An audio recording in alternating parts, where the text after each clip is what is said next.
हो गया हो गया हो गया।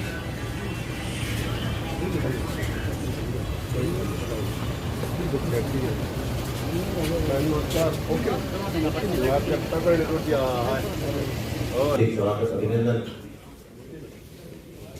एडीसी साहब भी पहुंचे हैं। एडीसी साहब का भी आज के शुभ अवसर पर पहुंचने का हार्दिक स्वागत अभिनंदन करता हूँ। नहीं देखिए, ऐसे नाराज की बात नहीं होती है कि कई बार क्या होता है कि जो आपकी एक्सपेक्टेशंस होती हैं उस एक्सपेक्टेशंस के हिसाब से अगर काम नहीं होता तो थोड़ा सा जो है उनको समझाना पड़ता है। लेकिन ऑफिसर्स ने बहुत अच्छा काम किया है, इसीलिए बहुत से ऑफिसर्स को हमने आज जो है उनको सम्मानित भी किया है। और जहाँ कहीं छोटी मोटी कहीं कोई गलती नज़र आई तो वो उनको बता दिया गया ऑफिसर्स को, और ऑफिसर्स ने उनको बिल्कुल ये माना है कि जी जो कहीं आपको ऐसी कोई दिक्कत अगर कहीं कोई कमी नज़र आ रही है तो उसको आगे ठीक करेंगे। लेकिन ओवरऑल अगर हम देखें तो काफ़ी अच्छा काम जो है वो हमारी दिशा की मीटिंग में हमें सभी ऑफिसर्स का देखने को मिला। किस तरह के मामले थे जिनको विशेषकर आज पे लिया गया और अच्छा काम हुआ? ये सभी कम से कम भी आप देखिए 24-25 के करीब जो है ना वो एजेंडाज होते हैं जो कि हमारे केंद्रीय जो योजनाएं हैं और इसके साथ साथ जो हमारी राज्य की भी जो योजनाएं हैं उसके बारे में विस्तार से सभी अधिकारियों के साथ चर्चा होती है, बातचीत होती है और उसकी मॉनिटरिंग होती है कि वो काम जो है किस तरह से चल रहा है, सुचारू रूप से चल रहा है कि नहीं चल रहा है, अगर कहीं कोई दिक्कत आ रही है तो कहाँ दिक्कत आ रही है। और इसके साथ साथ जो माननीय प्रधानमंत्री जी ने विकसित भारत संकल्प यात्रा चलाई थी उसके अंदर जो कागजात आए थे वो ठीक से काम हो रहा है उसमें या नहीं हो रहा है, कहाँ तक उसकी क्या प्रोग्रेस है, तो ये सब के बारे में जो है मीटिंग हुई। और मीटिंग बहुत अच्छी मीटिंग हुई और सभी अधिकारियों ने बिल्कुल पूरा अच्छे तरीके से जो है अपने सभी बातों को रखा और इसके साथ साथ जो डेटा थे वो भी उन्होंने प्रस्तुत किए। नगर परिषद का कोई बड़ा अधिकारी नहीं दिखा? हाँ, वो मीटिंग में गए हुए हैं, मुझे पता लगा कि वो मीटिंग में गए हुए हैं इसलिए वो नहीं आ पाए। नगर परिषद की शहर में अगर कार्य प्रणाली देखी जाए, कई जगह सड़कें टूटी हुई हैं, स्वच्छता जो है पूरी तरह से नहीं है, स्ट्रीट लाइटें नहीं जल रही, तो क्या ये एक बड़ा कारण नहीं हो सकता दिशा की मीटिंग में नहीं आने का? नहीं, वो तो देखिए ऐसा है कि जो हमारे माननीय मुख्यमंत्री जी ने कोई मीटिंग बुलाई हुई थी एनहांसमेंट की, जैसा मुझे बताया गया उस मीटिंग में गए हुए थे तो अधिकारी। लेकिन आप चिंता ना करें, जो भी किसी भी तरह की कोई इशू मेरे पास आता है तो मैं ज़रूर अधिकारियों के समक्ष रखती हूँ। कि जैसे मुझे भी पता लगा था कि जो पुरानी हाउसिंग बोर्ड है वहाँ पे जो सड़क है वहाँ पर लाइट की प्रॉब्लम है, तो उसके बारे में मैंने जो ऑफिसर्स आए हुए थे कंसर्न उनको मैंने बता दिया है और उसके बाद मैं रिपोर्ट लूँगी कि उसका क्या उसका सोल्यूशन निकाला है कि वहाँ पर जो है वो कार्रवाई हुई है कि नहीं हुई है। एक बार फिर से जो केंद्र का है वो बजट आने वाला है, 2024 का आखिरी बजट है, क्या उम्मीदें लग रही हैं? देखिए, ये इंटरिम बजट होता है तो इसके अंदर तो हमारा इनकम एंड एक्सपेंडिचर जो हमारा आगे तक का 31 मार्च तक का जो एक्सपेंडिचर होता है जो उसके बारे में ही ज़्यादा वो होता है, इंटरिम बजट होता है। और जो कुछ आ जाएगा वो सभी के सामने आ जाएगा। 1 तारीख को माननीय हमारी निर्मला सीतारमण जी जो फाइनेंस मिनिस्टर है वो इसको प्रस्तुत करेंगे। मैडम, पिछले दिनों मंत्री जी ने स्वच्छता को लेकर स्पेशल सिम सामने लगाए थे हर मिनिस्टर को, पर सिरसा आज फिर भी कचरे का ढेर बना हुआ है, जगह जगह कचरा पड़ा है। नहीं, ऐसी बात नहीं है, काफ़ी सुधार है, पहले से काफ़ी सुधार है, लेकिन और सुधार हो ये हम चाहते हैं। क्योंकि अभी जिस तरह से कचरा प्रबंधन का या सारे डिपार्टमेंट्स के अभी अधिकारियों ने हमें बताया, एक एक करके सब काम कर रहे हैं और बहुत से जो कर्मचारी जो हैं यहाँ पर सफाई कर्मचारी 200 से भी ज़्यादा के करीब जो है मुझे बताया गया कि यहाँ पर काम कर रहे हैं। और लेकिन और अच्छा बने हमारा सिरसा, ये हमारी कोशिश रहेगी। नीतीश कुमार फिर से एनडीए में शामिल हो चुके हैं, हालांकि 9वीं बार वो बिहार के सीएम बने, क्या कहेंगे पूरे मामले को लेकर? देखिए, ऐसा है कि जो पहले सरकार रही जो है लालू जी के समय में, तो सबको मालूम है कि उस समय में कितना ज़्यादा जो है जिस तरह का माहौल था, भय का माहौल था जिस तरह का।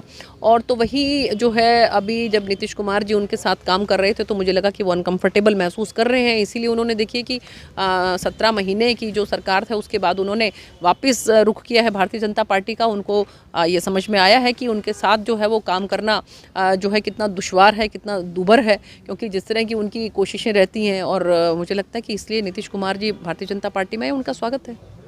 मैम, लोकसभा चुनाव को लेकर कैसे तैयारी चल रही है? बहुत ज़बरदस्त तैयारी चल रही है, फुल तैयारी चल रही है, 100% तैयारी चल रही है। 24/7 भारतीय जनता पार्टी का कार्यकर्ता जो है वो चुनाव के मोड में रहता है।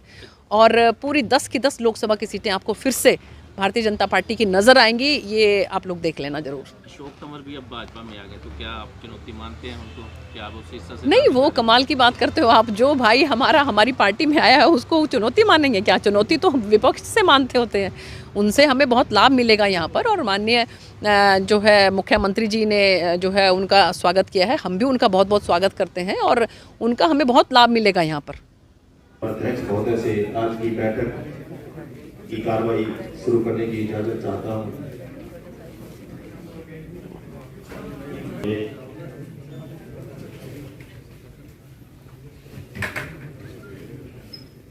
मैं आज की बैठक शुरू करने की इजाजत चाहता हूँ आज के अध्यक्ष महोदय जी से।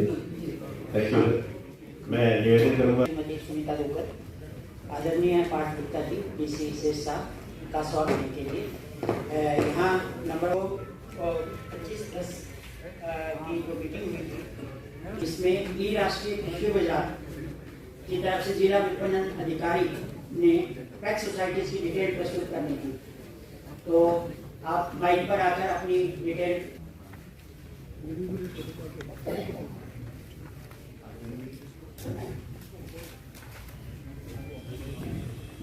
डीसी सर और एडीसी सर को नमस्कार। जो हमारी ये ईमेल पोर्टल है, ये सभी भारत की सभी जो पिछले क्वार्टर में अक्टूबर से 31/12 तक हमने 57,250 फार्मर एजेंडा नंबर 10 में है।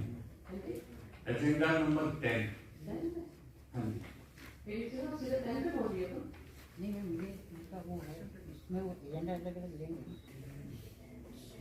कोऑपरेटिव सोसाइटी से कोई नहीं आती है, इससे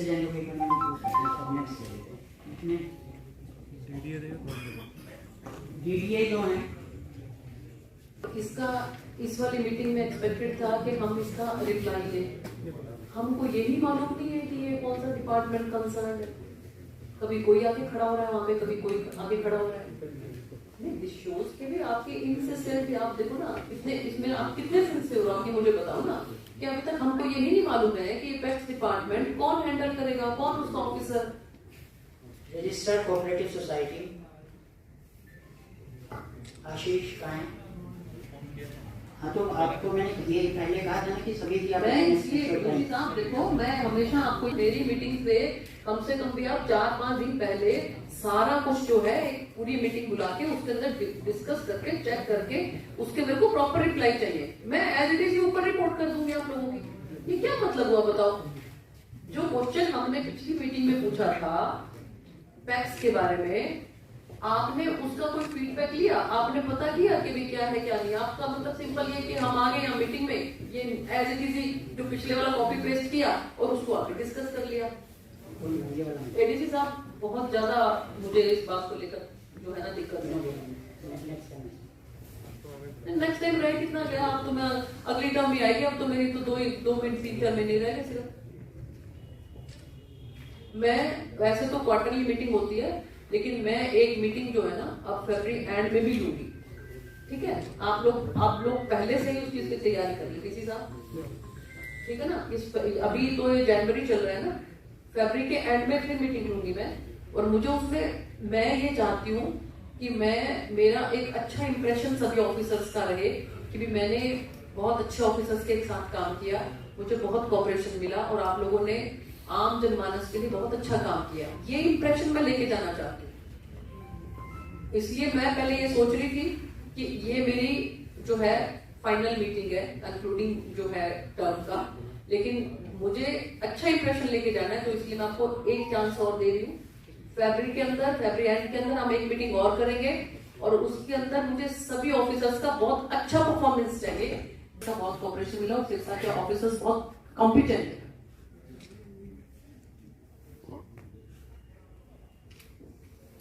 इसमें नेक्स्ट एजेंडा अधीक्षक अभियंता जन स्वास्थ्य विभाग में आती थी। लास्ट इन द सेंस जो लास्ट चुराई होती थी उसको खराब करती थी, उसको किसान अलग भी रखता था क्योंकि रेट में डिफरेंस। आप एक बार बताओ, एक ऑफिसर होने के नाते किसान की जो प्रॉब्लम है और आप जो बता रहे हो इसके लिए तो आप सेटिस्फाइड हो, जस्टिफाइड है? जी मैं उसी पे आ रहा हूँ क्योंकि ये पिंक बॉलवर्म के लिए साइंटिस्ट लगे हुए हैं। इंजेक्ट किया जाए जो पिंक बॉलवर्म को कंट्रोल करे, उसके ट्रायल भी लगे हुए थे एक्चुअली के अंदर, वो अंडर प्रोसेस है। वो साइंटिस्ट कर रहे हैं, वो इस साल नहीं अगले साल तक वो अंडर प्रोसेस है। ओवरऑल बोर्ड महाराष्ट्र के अंदर भी वहाँ पहले से आई हुई है, लेकिन उसके वहाँ बाद पे लेकिन वहाँ पे तो बड़ी अच्छी पैदावार हो रही है, ये हमारे यहाँ पे इतना ऐसा क्यों हो रहा है? मैम उनका वो थोड़े 5 साल पहले हैं हमारे से, उन्होंने इसकी स्ट्रेटजी बना के उसको कंट्रोल कर रहे हैं मैकेनिक। मैं वही बात कह रही हूँ घूम फिर के कि अगर कोई ऐसी कंपनी है जो अच्छे सीड दे रही है, वही वहाँ पर नहीं उसका नुकसान हो रहा और यहाँ पर हो रहा है उसका, तो फिर हम कंपनीज को क्वेश्चन मार्क में क्यों नहीं डालते? जी मैम, अब की बार हम कर रहे हैं अवेयरनेस के प्रोग्राम कर रहे हैं, जैसे ये बनशिकियाँ होती हैं, ये किसान के खेत में रहती हैं। अगर आप ये चेक करो कि कौन सी कंपनीज ऐसी हैं जिनके रिजल्ट्स अच्छे हैं, जिनसे सीड लेने के बाद नुकसान जो है परसेंटेज देख लो, आप प्रोबेबिलिटी देखो, आप कितना किसकी कंपनी जो है वो अच्छे। पंजाब स्टेट भी कर रही है, हरियाणा भी कर रही है कि कैसे हम इसको मिनिमाइज कर सकते हैं लॉस को। उस स्ट्रेटजी पे अभी से काम शुरू हो रहा है। जैसे मिल्स का भी कंट्रोल करना पड़ेगा, उसमें भी बिनोला आता है, किसान के खेत में बिनशे। देखो कितनी अभी कैसा मौसम हो रहा है, ऐसे मौसम में भी हो रहे खेतों में लगे हुए, जैसे उसमें हमें उनको मैक्सिमम जो अच्छे से प्रोवाइड कर सकते हैं वो करवाना चाहिए। ठीक, बड़ा शानदार कार्य डीसी साहब कर रहे हैं और आगे भी उम्मीद है हम ऐसे ही डीसी साहब दिन रात लगे रहते हैं, जिस पे आज एमपी मेट द्वारा सम्मानित किया गया। एडीसी साहब को भी जोरदार तालियां please. Doctor Vivek Bharti ji.